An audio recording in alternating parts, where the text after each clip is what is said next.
बिस्मिल्लाहिर्रहमानिर्रहीम। बदनाम ज़माना जाली आमिल और पीरनी माई बल्कीस बीबी के हाथों 27 खवातीन सरेआम न्यूज़ टीम के आगे फट पड़ी।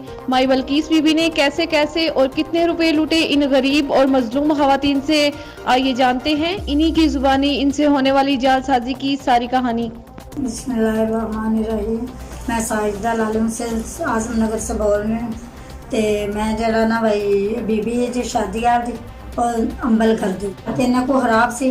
ते जरा मैं किसी बंदे किसी दोस्त अगर गल की मेरे हालात बहुत खराब सी। मैं उस बीबी ने गल की आई मेरे घर के हालात खराब ने तो कोई दम दरूद वाला बंदा दस।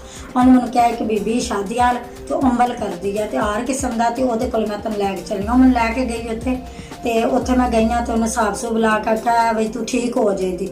मैं चलो सही है। वो मैंने फिर कहने लगी भी इन्ने पैसे लगन इंज करके उन्हें मेरे को ना काफ़ी पैसे ना लाख डेढ़ लै चुकी है। तो मैं ना बस करती रही तो जनानी नाल फिर मैं जाके ना तो पैसे इन्हें दिते ने। जिसले मैं कम को नहीं होया मैं फिर जाती रही। मैं बाजी भी मेरे काम नहीं होया, मेरे घर का भी बाजार होंगे पाया तो लोगों को पैसे चुक के मैं बड़े कर्जे दे बैठी सी। तो मैं थक गई सी, हालात भी नहीं सी सही होंगे। तो इस वजह वास्ते मैं जाती रही कोई लारे लपया अज चलो ठीक है नहीं कम होंगे मैं तेन पैसे वापस दे सकती। जब मैं जाती बच्चियां तो आपू भी मेरे गल पै जाती इंज झूठियां गल्लां करके मैं घरों कट देंदी रही। मैं फिर चुप कर गुजरात की रहायशी हाँ ठीक है। तो मेरा नाम तानिया है। तो एक औरत इतने शादी हाल के नाँ से मशहूर है। वो काम करवाती उत्थे तवीज़ धागे का। वो कहती है कि मैं तवीज़ करवावांगी ये करवावांगी। बावा मशहूर औरत है। एक औरत मेरे घर आई है, मैं उन्होंने अपनी परेशानी दसी है कि मेरे बदमीए ने बाहर जाना है तो कुछ रुकावटां पेश आ रही ने। उन्हें मैंने कहा चल मैं तेन एक औरत को लैके जानी हाँ उत्थे जाके तो तेरा काम हो जाएगा। वो मैंने औरत लै गई है उत्थे शादी हाल ठीक है।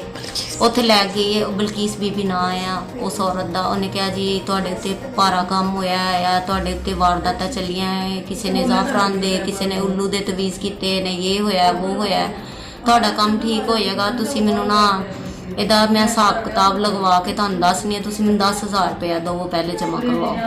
मैं उस 10,000 रुपया उस औरत नूं दिता है। मैं घर आ गई हाँ। बाद थोड़े दिन बाद उस औरत ने जिहड़ी औरत मैनूं लै गई है उन्होंने कॉल की है तो उन्होंने लैके फिर आ वो फिर औरत मैनूं लैके उत्थे गई है। उन्हें कहा तुहाडा ना 25,000 रुपया खर्चा आएगा, जाफरान मंगवाना है, 10,000 रुपया तुहाडा खर्चा आएगा, मैं उल्लू का खून मंगवाना है ठीक है। टोटल कुल मिला के ना उन्हें 60-70,000 रुपया बना दिता है। उन्हें कहा इन्ना खर्चा आएगा मियाँ तुहाडा बाहर चला जाएगा। मैं कहा इन्ने पैसे मेरे को नहीं है। उन्हें कहा 2-3 बारी करके तू भेज दी। मैं कहा चलो ठीक है। मैं 3-4 दफ़ा करके एक दफ़ा 10 दिता, एक दफ़ा 25 उन्होंने दिता, एक दफ़ा उन्होंने मैं 20 दिता है, फिर उन्हें मैं 30,000 दिता है। इस तरह करके मैं 60-70,000 रुपया उन्हें दे चुकी हाँ। लेकिन मेरा काम कोई नहीं होया। मेरा मियाँ घर मंजी ते पिया आ, कोई मसला मसाइल नहीं होया, ना कोई कारोबार चलता पिया। धोखा फरेब करके औरतां लुटदी पई है तो इस तरह का काम करती पई है। लिहाजा मेहरबानी की जाए बल्कीस बीबी के उत्ते कोई कार्रवाई की जाए, नाल उस औरत ते भी की जाए जिहड़ी ब्लैकमेल करदी है लैके गई है ठीक है। उस औरत ते भी कार्रवाई की जाए। अस्सलाम वालेकुम। मेरा नाम उम्मे कुलसूम है तो मैं गुजरात की रहने वाली हाँ। तो इनू मेरे घर के हालात बहुत खराब सन। मेरे बच्चे जोड़े ने वो कहना नहीं मनते, काम नहीं करते। मेरा मियाँ बाहर है, वो पैसे नहीं सी भेजता। तो ये किसी बंदे ने मैनू आख्या कि तुसी ना भाई बल्कीस शादी हाल दी तुसी ओहदे कोल जाओ तो तुहाडा तवीज़ धागा दे दी ते तुहानू आराम आ जाएगा। तो मैं ओहदे कोल गई, उन्हें मैनू हिसाब शाब लाया तो उन्हें आख्या तुहाडे बच्चे भी काम करन दे, तुहाडा मियाँ भी पैसे टोरे दा, बाकी थोड़े बहुते पैसे लगते हैं। तो मैं आख्या जे चलो असीं माड़े बंदे हाँ गरीब हाँ तुसी थोड़े बहुते जिहड़े पैसे लगते हैं वो लाओ तो सानू कोई मतलब फायदा होवे। तो उन्हें आख्या पहले तुसी ना 20,000 रुपया लगे था तुहाडा, भावें तुसी आपू लै आवो तो भावें तुसी मनु पैसे दे छड़ो। मैं उन्होंने पैसे दिते। मैं आख्या सानू किधरों नहीं लभदी कस्तूरी तो तुसी मेरे को पैसे ले लवो तो तुसी आपू लै आओ। अरे मैं आख्या किन्ने पैसे लगते हैं? 20,000 रुपया। मैं आख्या 20,000 रुपया चलो मैं घर करा के मैं 5-6 दिन बाद फिर आई तो मैं कस्तूरी के पैसे इन्होंने दे के गई। इन्होंने मैनू फिर तवीज़ दिते, फायदा तो कोई ना होया। फिर आए तो फिर आंदे ने जी उल्लू दे खून नाल तुहानू लिख के देने, तुहाडा काम बड़ा गंदा है, किसी ने बन्ने। फिर मैं क्या हुण मैं उल्लू कित्थों लियावां? ਤੇ ਇਹ ਤੁਸੀਂ ਇੰਜ ਕਰੋ 30,000 ਰੁਪਇਆ ਲੱਗੇਗਾ ਤੇ ਤੁਸੀਂ ਦੇ ਦਿਓ ਤੇ ਇਨਸ਼ਾਅੱਲਾ ਤੁਹਾਡਾ ਕੰਮ ਹੋਵੇਗਾ, ਮੈਨੂੰ ਨਜ਼ਰ ਪਿਆ ਹੁੰਦਾ। ਤੇ ਉਹ ਮੈਂ ਫਿਰ 30,000 ਰੁਪਇਆ ਬੜੇ ਮੁਸ਼ਕਲ ਤੇ ਬੜੀਆਂ ਮੁਸੀਬਤਾਂ ਨਾਲ ਇਕੱਠਾ ਕਰਕੇ ਤੇ ਫਿਰ ਮੈਂ ਉਹ ਇਹਨੂੰ ਦਿੱਤਾ।